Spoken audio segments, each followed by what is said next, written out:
So I'm going to talk to you about my PhD research. So it's looking at early medieval glass recycling, particularly focusing on technology, change, resourcefulness, and really trying to look at recycling with a bit more of a nuanced lens than perhaps some previous studies have done. So glass is a fascinating, transmutable material that's capable of being traded long distances and then reworked into new forms, or collected from abandoned sites and recycled. Glass objects can have complex biographies, undergoing many modifications on their journey from primary manufacture to deposition and recovery, and these intermediary modifications are often referred to as recycling. Recycling is often referred to and treated as somewhat of a monolithic practice, particularly within the context of the study of chemical characterization of glass. It is now commonplace to see papers note evidence for recycling within assemblages, but it more rarely is this interrogated further without full consideration for the complexity and nuance of the specific human actions and decisions that led to the chemical signatures that we lump together as recycling, nor the specific social, and economic context in which such recycling practices were taking place. All of these fragments here have been recycled. However, each can illuminate a different aspect of recycling practices as part of wider technological, economic and social concerns in which glassworking in the early medieval period was operating. The study of recycling practices, however, don't just allow us to access biographies of individual objects, they leave a chemical palimpsest on glass, a complex tapestry containing the life histories of past glass objects, and providing a snapshot of the wider pool of glass in circulation at the time in which an object was produced. A pool which is constantly being added to and changed as new glass recipes appear and wane, access to raw glass changes, and recycling practices are changed and adapted. So for those of you who are not glass nerds like myself, I'm just going to start off with a very kind of quick overview of kind of what we sort of know about glass production and some assumptions that we often rely on in terms of how recycling functions. So within the period that we're talking about, in the Roman period into most of the first millennium CE, we're looking at what is generally known as like a two-stage production process. So we have glass making, which is the production of primary glass from raw materials. And this is using natron, which is coming from Egypt, and sands, which are coming from Egypt and Syria, Palestine. And this is where glass production is situated. So in these two primary locations, and it's being produced in these very, very large tank furnaces, which make up to 8 tons of glass at a time. And that glass is then broken up and shipped out to glass workshops, which are located all over the Roman Empire and former Roman Empire. And so this is glass working, which is a separate process and is happening in separate places. And this is forming of glass into usable objects, such as vessels, windows, and beads. So these processes are separated in this period, and that's quite important. In terms of a sort of basic model of how we tend to think of glass affecting the composition, recycling affecting the composition of glass, we can look at several different factors. So when we recycle glass, we try to separate out different colours. So if you just want a batch of what we would call naturally coloured glass, a glass that is just the colour that glass comes out when you make it using sand that contains a little bit of iron, then we'd want to try and select out any bits that contain coloured glass.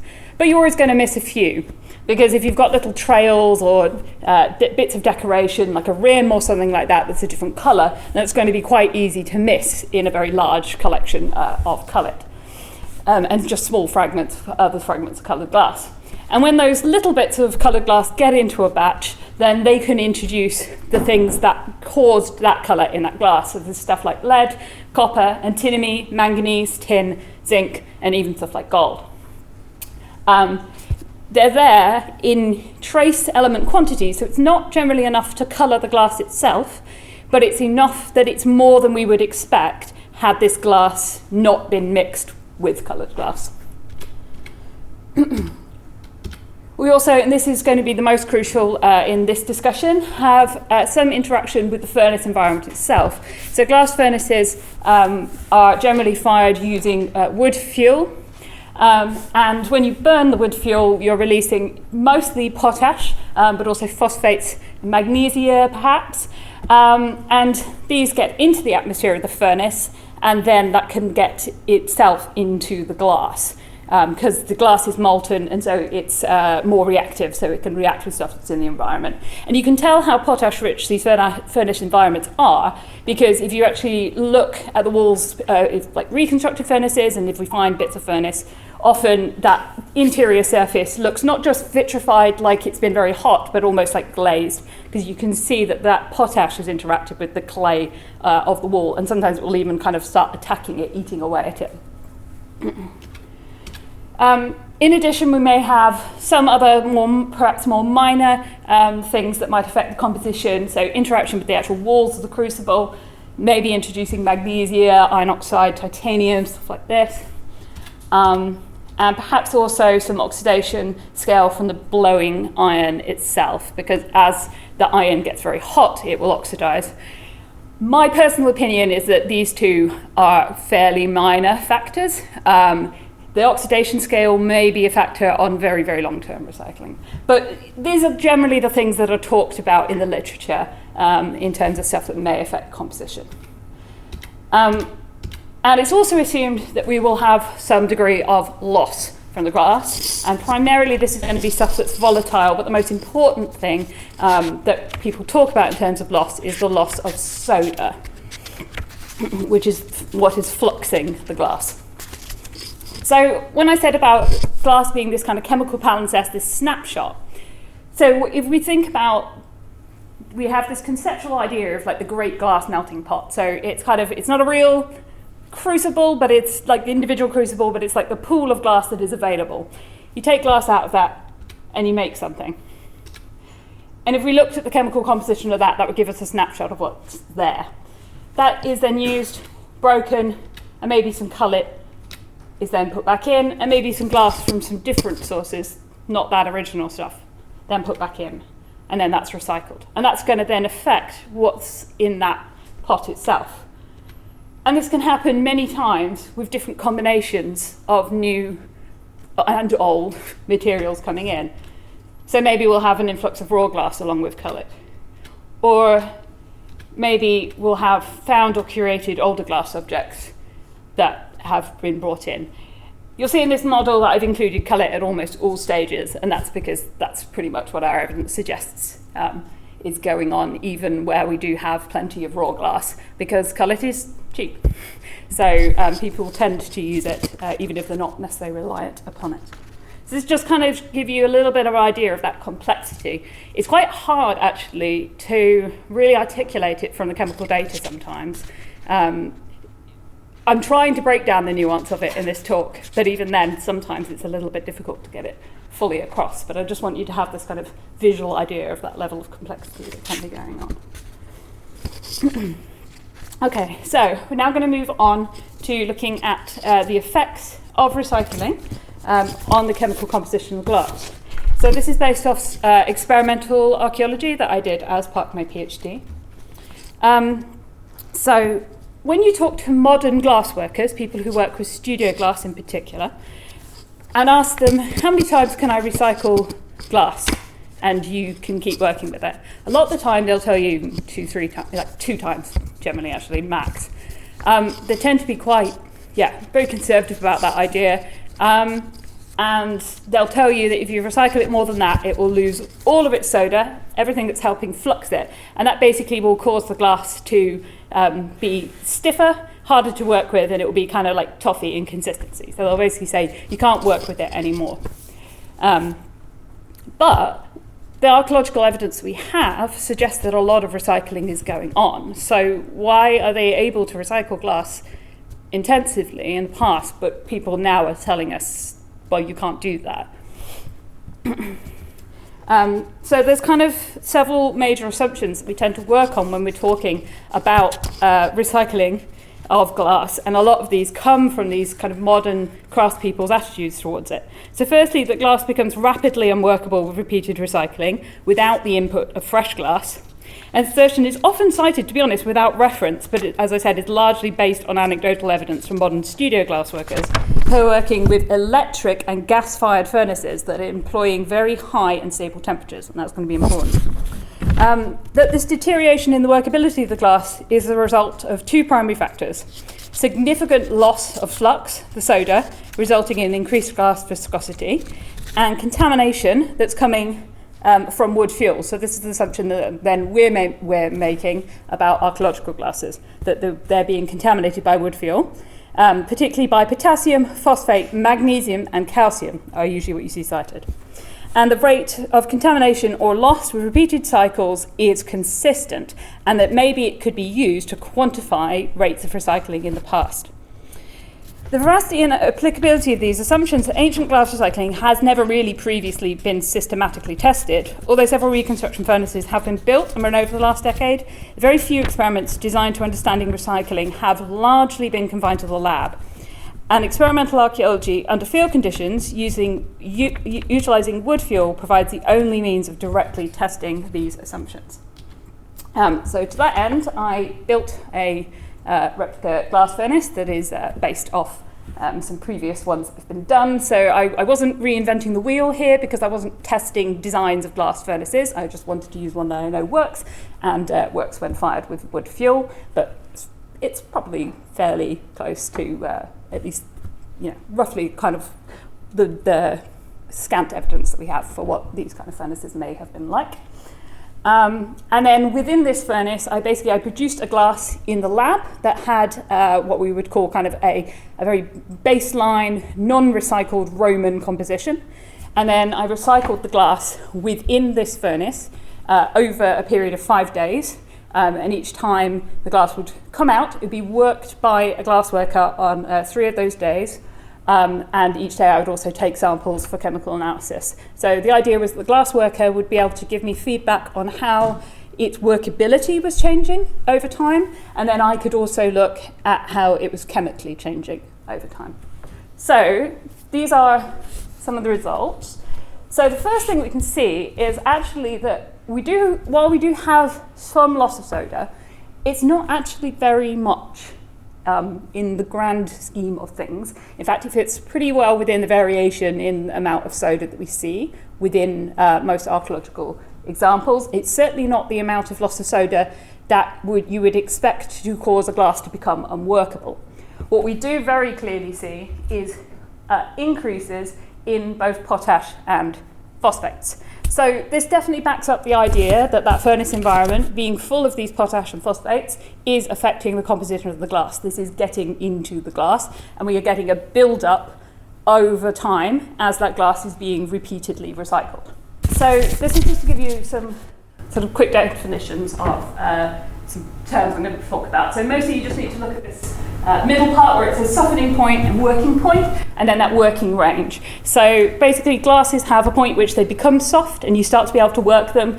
The kind of maximum point at which you can work them before they become too liquidy to be able to actually do anything with, and that point in between is called the working range. So that's basically the amount of time that you can keep your glass out of a furnace before you have to put it back in to reheat it.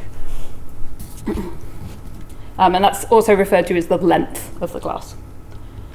So the first thing that I did was I took my chemical data and I put this into a model that models what the softening and the working points of the glass should be.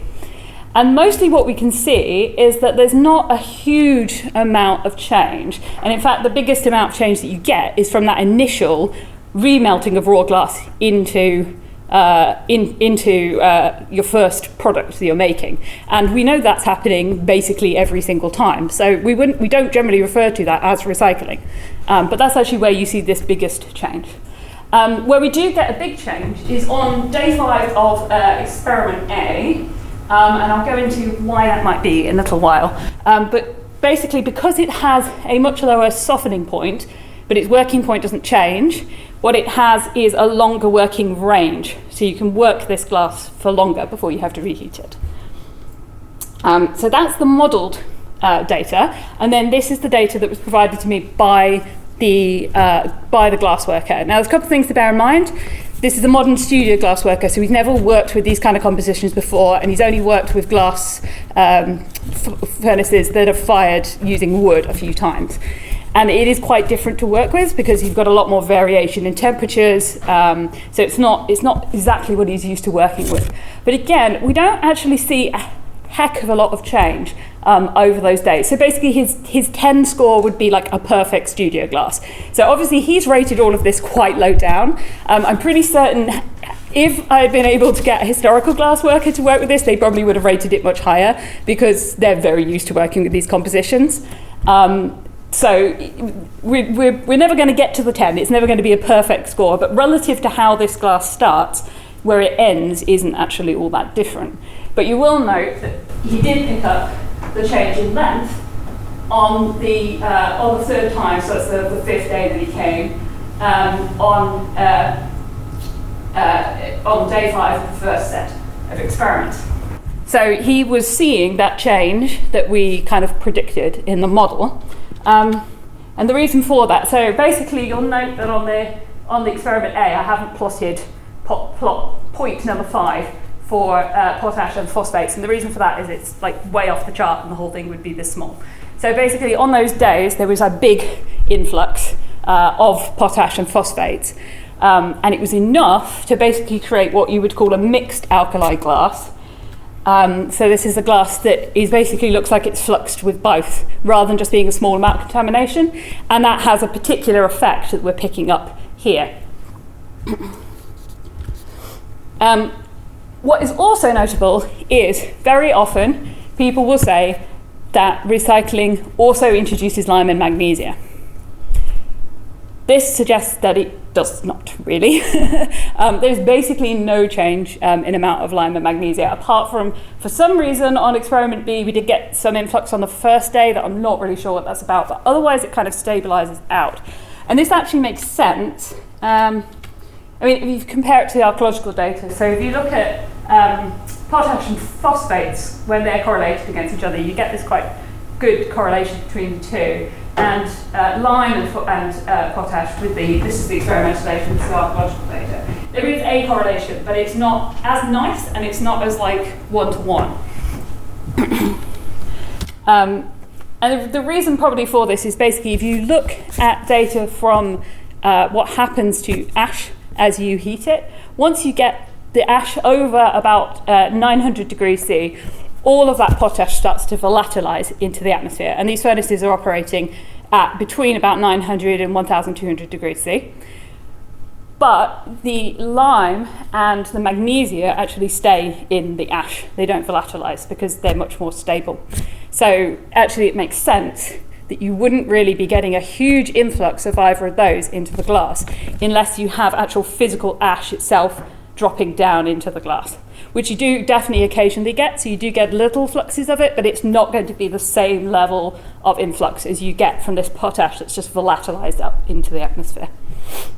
Okay, so if we return to these assumptions that glass becomes unworkable rapidly with repeated recycling, that doesn't seem to be the case. So the glass worker said to me that he was genuinely shocked because he felt that glass that was on day 5 was basically as workable as the glass that was on day 1. He was like, there are small changes that I can pick up because I'm a glass worker, but because I know how to adjust for those small kind of changes, in practical terms, it doesn't really make very much difference. It's certainly nowhere near unworkable. And he genuinely could not believe that was possible after 5 cycles of recycling. And also this is happening within a very, very closed system. It's a very small amount of glass and there's very little new coming in. So that actually makes it more likely that these effects would be heightened if they were present. The deterioration is caused by significant loss of soda flux, which results in increased viscosity. That does not seem to be the case. And the contamination primarily by wood fuel. Now, definitely we are getting that contamination, but it is mostly coming in the form of potash and phosphates, and the magnesium and calcium is not coming in that same quantity. And it doesn't actually seem to be affecting the workability negatively. And that the rate of contamination and loss with repeated recycling is consistent could be used to quantify past recycling? Well, you can kind of see from here that that's not the case. Like, it wasn't repeatable exactly between the two experiments. We did get an increase over both, but it was different, and we got this spike on that 5th day. So what is going on that allows this glass to continue to be more workable? Basically what's happening is, because we're not actually losing that much soda, and we're actually introducing potash, which also acts as a flux. It also helps the glass work. It's essentially refluxing the glass. And that basically allows you to keep working with that glass for much longer. And that has quite significant implications if we're then thinking about how much people could actually recycle glass in the past. Okay, so we're now going to move on to some more firmly archaeological information. So, we're going to talk about chronological changes in recycling practices over this period and between this period and previous. So, one of the problems that we have with the early medieval period is that there's a relatively limited range of forms, and they tend to have very long chronological spans. So this makes discussion of changes in recycling practices over time pretty difficult. However, changes in the palm funnel series over the course of the 7th to 10th centuries, from the shallow, wide-based palm cup, the mid-6th to 8th centuries, to the tall palm cups of the 8th century, and finally the tapering and narrow-based funnel beakers of the 9th century, allow some degree of chronological resolution. This is mostly because those funnel beakers really are a very 9th century phenomena, so they just don't appear earlier than the 9th century. So if we look at palm cups and funnel beakers and kind of exclude those in-between ones, it can give us a fairly neat separation between 8th and 9th. So if we look at how these plot, palm cups tend to plot with a lot less phosphates and potash, which suggests that they probably have been recycled fewer times, while funnel beakers tend to have a much wider range, and you tend to see way more of them that look significantly more recycled, which suggests that there may have been this shift towards more recycling as we're headed into the 9th century. This is consistent with studies of adult vessel glass from Northern Europe, which has also indicated a tendency towards recycling indicators in glass dating to the 9th century. However, previously there's been a lack of vessel fragments and difficulty with the way they've been classified, where people have tended to just say palm funnel series and not specify whether or not it is a palm cup or a funnel beaker, which makes a big difference in terms of being able to get this chronological resolution. Interestingly, there's no such clear difference between palm cups and funnel beakers in terms of the presence of colorants, with palm cups showing a fairly similar range of colorants of lead, antimony, and copper as funnel beakers, which suggests that the selectivity that glassworkers are employing hasn't changed, but the intensity of recycling that they're carrying out has. So basically, they're not being less selective necessarily about whether or not different coloured glass is getting in there. They're not being less picky, although they're being fairly not picky in the 8th century, I'll tell you that. But they've not got more so. But what they have done is perhaps started to recycle more intently. But it's important to consider what these high values of phosphate and potash in the 9th century funnel beakers might actually represent in terms of changes in recycling practices by glassworkers. So it's vital to remember that these changes are not particularly rapid. So if you look at the experiments, we did have a relatively rapid change, but as I said, that's within this really, really closed system. If you kind of spread that out over a much larger amount of glass that's got variable amounts of recycling going on in it, then that effect is going to be neutralized out, and it looks like that probably isn't going to be actually all that rapid. So it's going to be a more gradual cumulative process, and as such it's likely a difference that we see chemically in the 9th century, probably actually as a result in changes in practices that began earlier, but were previously chemically invisible, so it takes a while for that chemical signature to build up. Changes in potash and phosphate values are indicative of a change in the intensity, as I said, of recycling practices. Higher values suggest a higher likelihood that glass contains material that had been previously recycled multiple times. Several factors that could lie behind this. First, that little to no new raw glass is entering the great melting pot. And thus the system is being refreshed less often. That glass is being recycled more frequently, i.e. that more glass is returning to the great melting pot more often, suggesting that collection of cullet has been increased, and that less fresh or previously unrecycled cullet is entering the system. Most likely it's a combination of these factors, with changing access to raw glass as the primary driving factor.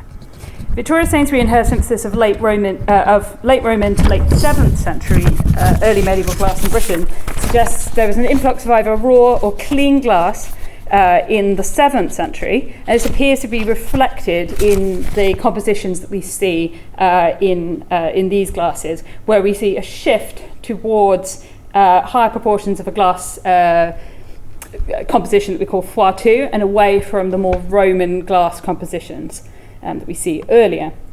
And we see these in the vessel glasses from Flicksburg and its which are two of the sites I analysed. And in the vessel glass from Hamwick, which is one of the major Emporia sites that has the largest glass assemblage from this period. However, the strong recycling indicators seen in virtually all of the vessel glass suggest that this may have been the last such significant influx of new, clean material. So basically what you see in that 7th century period is you see a lot of these indicators of high levels of colorants kind of get washed out and everything looks a lot cleaner. And then as we move into the 8th and 9th centuries, those colorants are building up again, which is a good suggestion that there's not a lot of this new material coming in and kind of refreshing that system. Okay, so any changes in working properties that did occur over the period would probably been pretty unlikely to have been noticeable to individual glassworkers, as I said, representing a very gradual shift rather than the dramatic degradation. And this graph basically shows modelled working and softening at points and working lengths for two of the samples, basically the most intensely recycled and the least intensely recycled samples in my assemblages. Basically from this it can be seen that modelling based on major and minor oxide composition predicts that the higher potash glass would be more viscous, with a working property of 29 degrees C above that of the glass with lower potash, and a softening point 24 degrees above that. Although this is a fairly significant difference, the amount of recycling required to produce the difference in composition is likely pretty high. And two things are particularly notable here. First, that the difference in working length between the two glasses is actually very short, only 4.6 degrees C. And in fact, the working length has increased slightly with repeated recycling, which makes sense with this refluxing effect, which is counter to claims that repeated recycling inevitably results in a shorter glass. Secondly, that although viscosity and therefore working point has increased, the working point for the higher potash glass is still well within the range of working temperatures achievable in an early medieval wood-fired furnace. Therefore, despite the increased viscosity, the actual effect on workability from a practical stance would probably be fairly negligible. Certainly, the effects of recycling have not rendered this glass anything close to unworkable based upon this predicted working properties.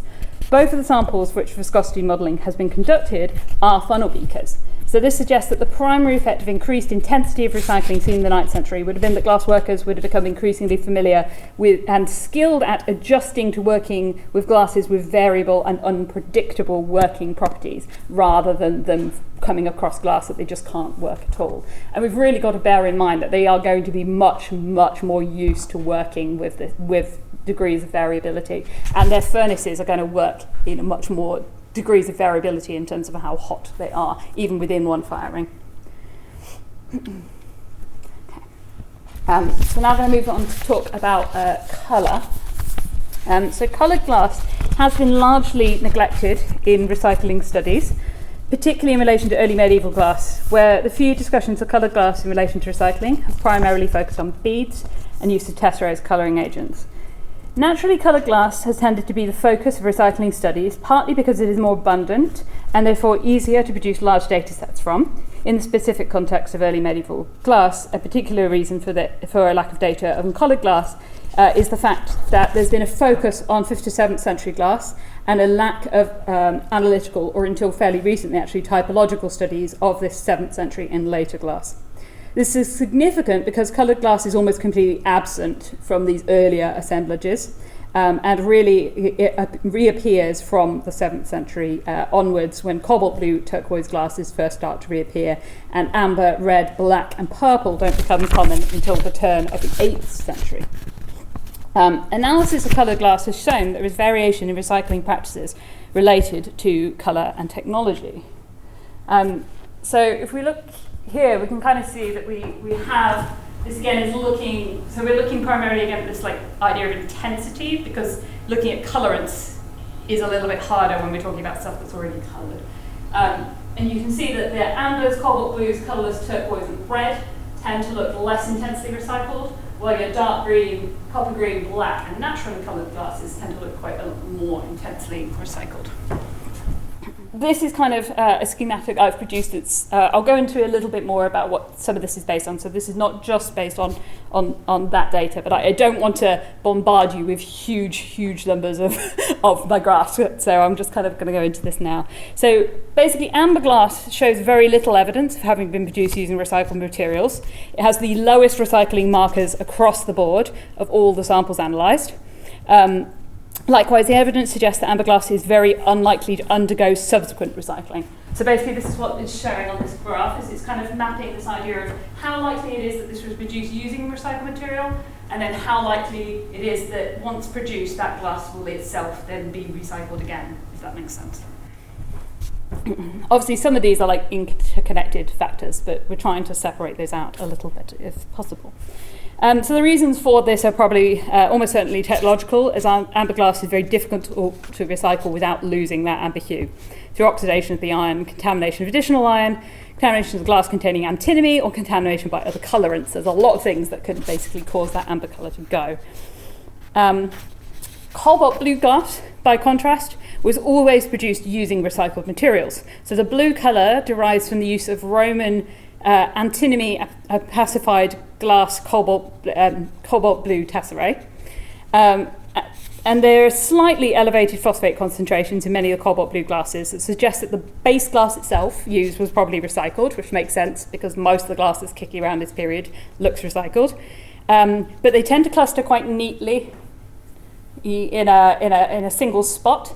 There doesn't seem to be much variation across that, and we don't get any that look very highly recycled. So it suggests that probably they weren't then, once made, being recycled again. And what you were doing was you were taking another batch of like base naturally coloured glass and adding more tesserae to that when you wanted to produce new blue.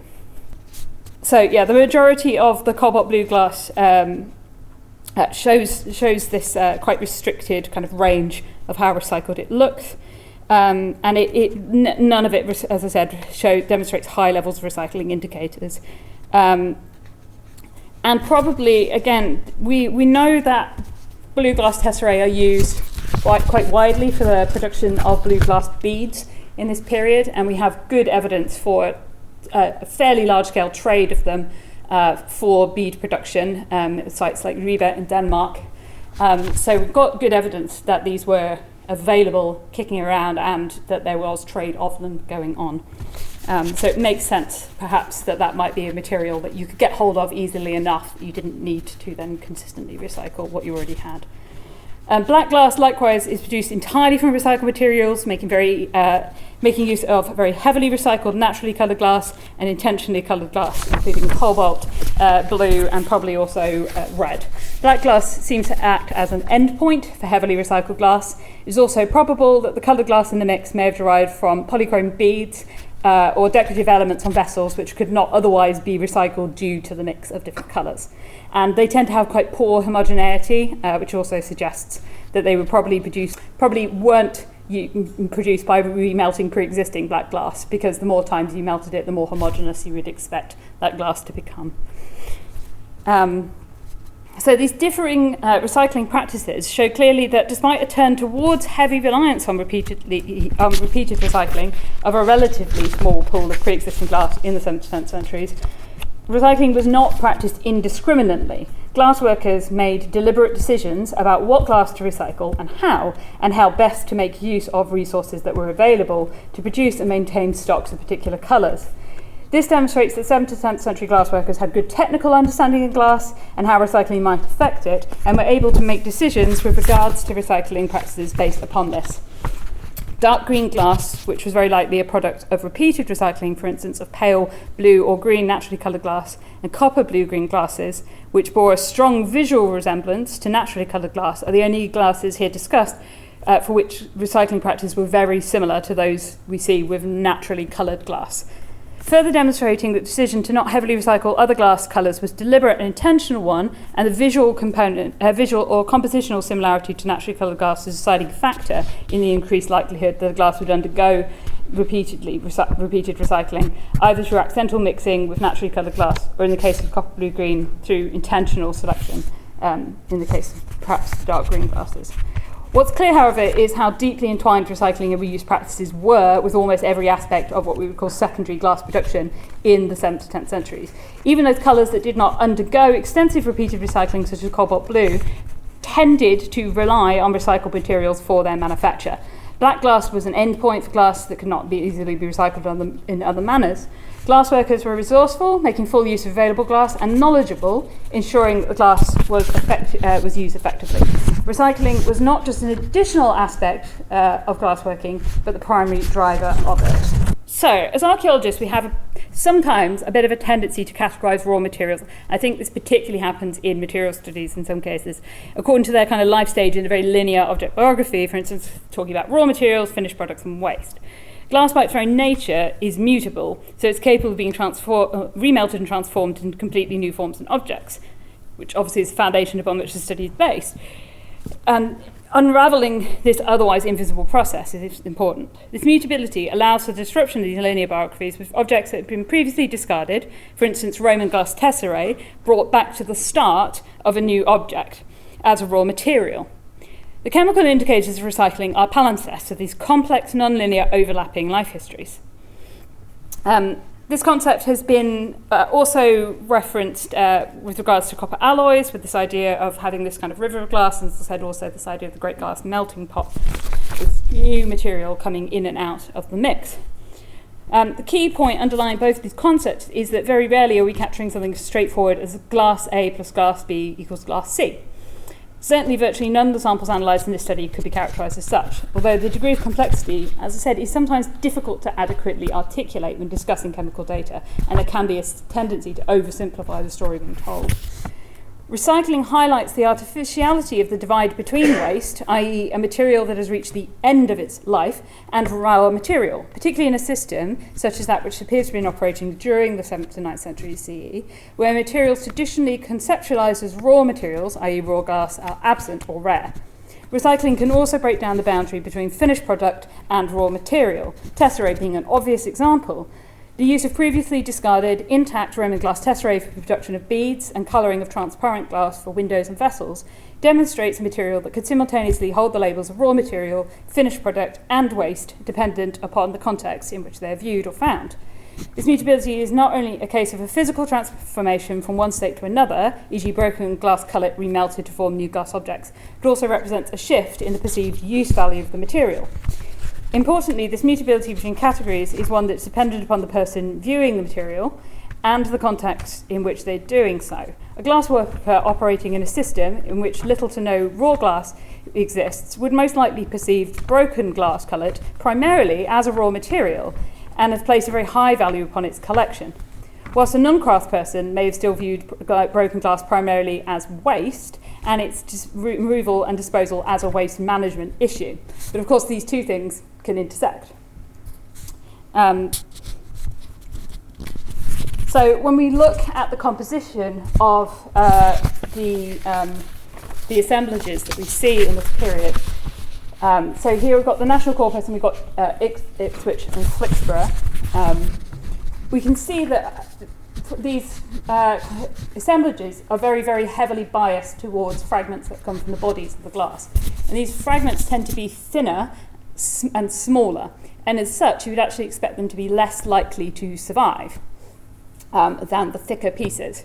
But if you've got thick, sharp pieces hanging around, people are probably more likely to want to get them off of their site, so they're not in the way. So it is a waste management issue. But if that was the only reason why people were removing this glass, what we would probably expect is in kind of periphery dumps in middens at the very edges of sites that we would see this heavier, more nuisance-causing material deposited into those.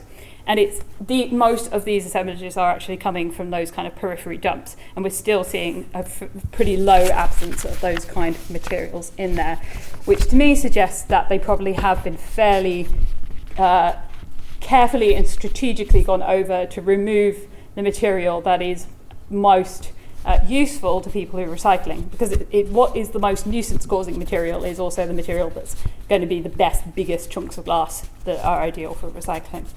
And this seems to be pretty consistent across sites at this period. In general, early medieval recycling practices tend to be discussed in a way that suggests very ad hoc and opportunistic collection of materials, and this may partially be a result of recycling reuse studies having had a bit of a bias towards the early post-Roman period, with few studies focusing on the 7th to 10th centuries, the period of the rise and height of the emporia, beginnings of urbanisation, and the emergence of commodity exchange economies.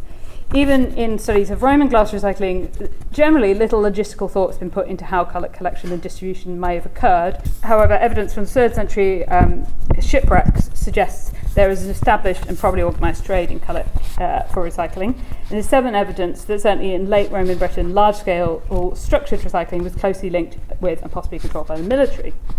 The likely reliance on cullet as the primary raw material for the production of naturally coloured vessel glass in the 8th and 9th century CE, and the widespread use of Roman glass tesserae as colorants for window, vessel and bead glass throughout 7th to 10th centuries don't particularly seem to fit a picture of ad hoc or opportunistic collection of cullet. And as I said, examining these makeups and assemblages also seems, I think, to support that notion. A lack of these elements in the assemblages, as I said, points towards perhaps intentional removal, both for nuisance value, and that's the incentive behind why people would want to collect this material, but also for then recycling. So you need both things acting together. People need an incentive to say, I want this material off my site, which is it's a nuisance and it's going to cause someone damage if they step on it. But you also then, I think, need this system that's coming around and actually removing this completely from sites, so it's not even making it into middens. So how such cullet collection may have been organised and under what authority is harder to ascertain. The little evidence we have for glassworking in early medieval England suggests a strong association with the church.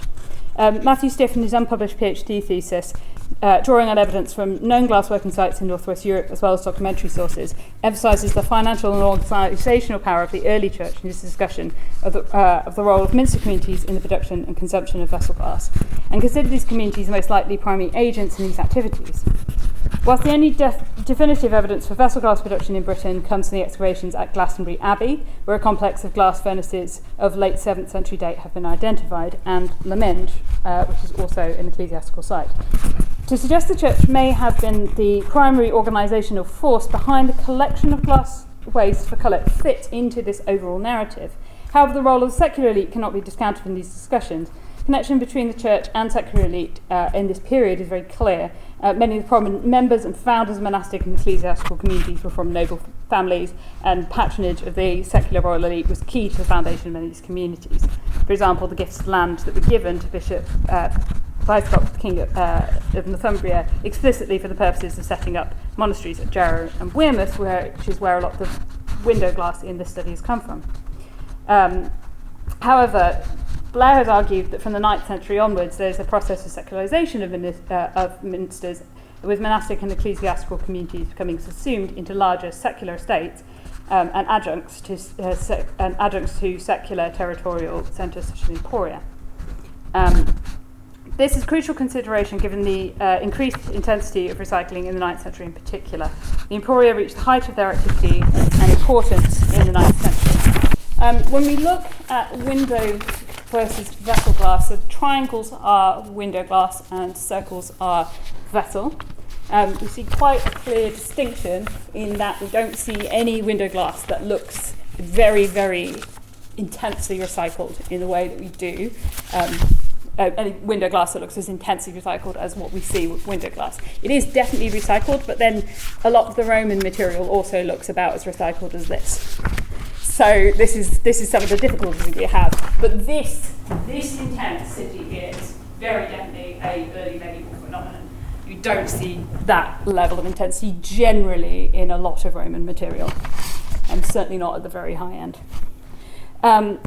So why might there be differences between what we're seeing in terms of window and vessel glass?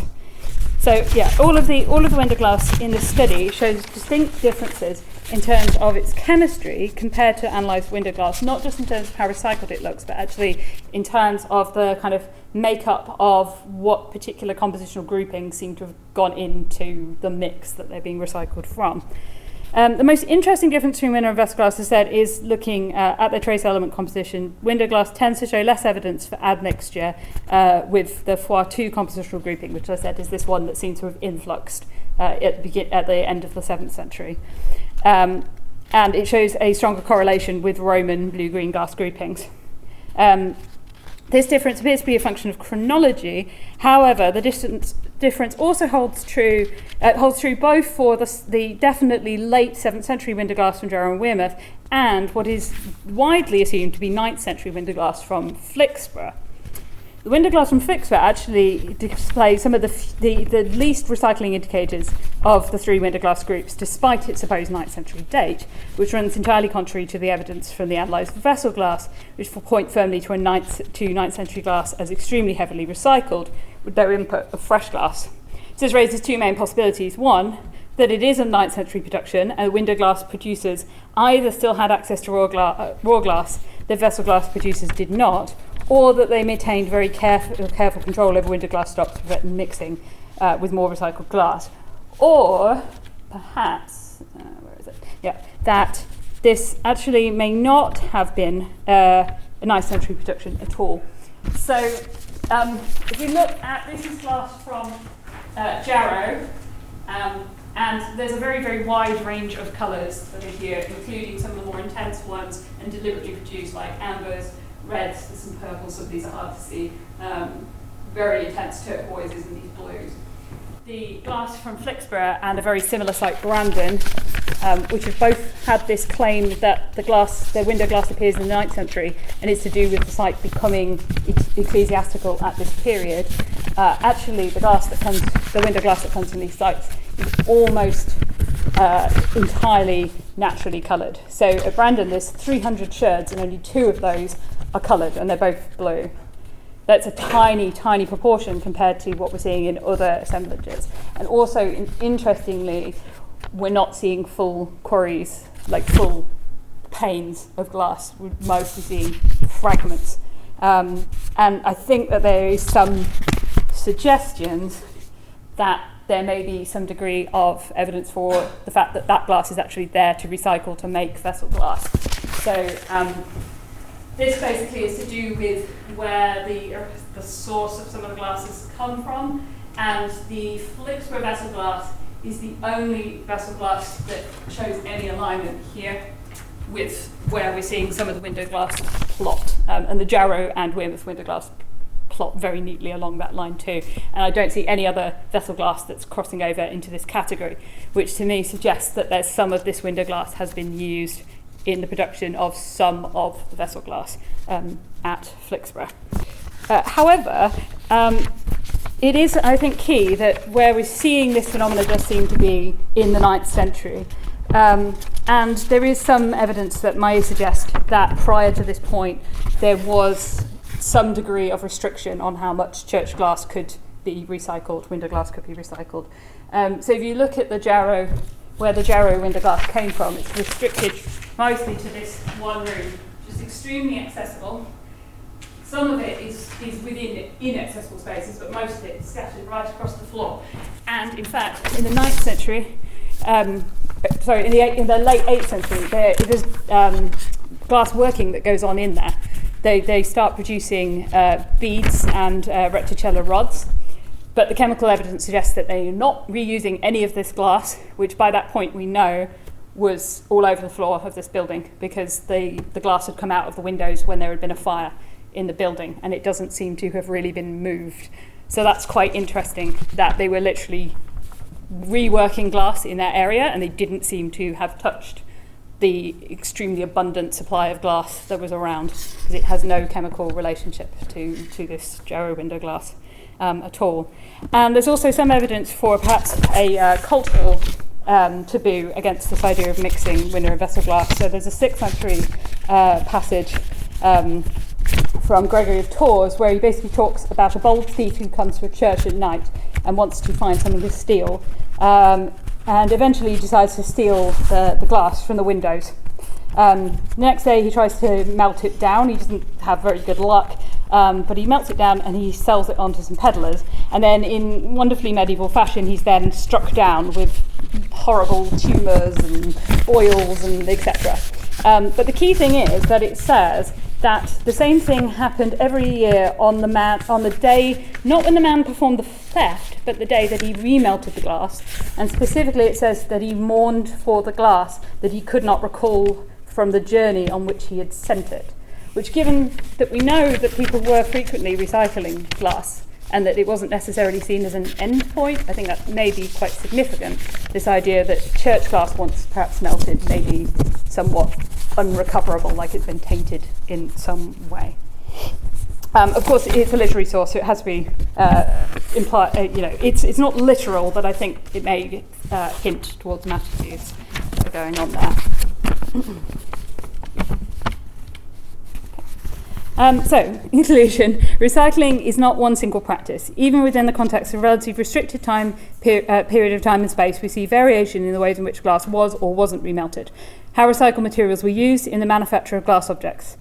Different recycling indicators can tell us information about different processes or aspects of recycling. Colorants, for instance, tell us about the selectivity of glass workers, while potash concentrations tell us about the intensity of recycling. Placing recycling practices within context and reframing cullet not only as a waste product, but as a primary raw material with we value it as a commodity, allows us to envisage reliance on recycled material not as an indicator of a society that's closed off or lacking in long-distance contact, but actively engaging in emerging dynamic and controlled early medieval networks of trade and commodity exchange. And if we look at it as a raw material and compare it to how other raw materials for other processes, for instance, things like bone cores and stuff, to being reworked into other products, we do see very organised systems of distribution and redistribution. So I don't think that there's any reason that we shouldn't think that cullet might not fall into those sorts of systems. Considering cullet as a raw material and a traded commodity is vital to better understanding the place of glass and recycling within wider trade networks of trade and exchange, and for helping move glass studies away from playing into outdated views of the 7th to 10th centuries as a time of stagnation or lack of contact, which it has had a bit of a history of doing sometimes. Contextualising cullet within the framework of models of exchange and distribution of other raw materials and commodities puts forth the idea that recycling can be seen as an active participant in a flourishing dynamic economic system, allows us to think about both regional and long-distance networks of organisation in the collection and distribution of cullet.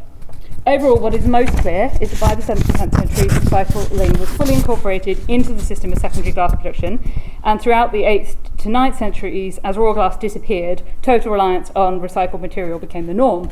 Mutability of glass by both physically and conceptually allowed cullet to go from an additional additive to glass production systems to the primary driver and method of production. The 7th to 10th century glass model looks very different to that simplistic two-stage model.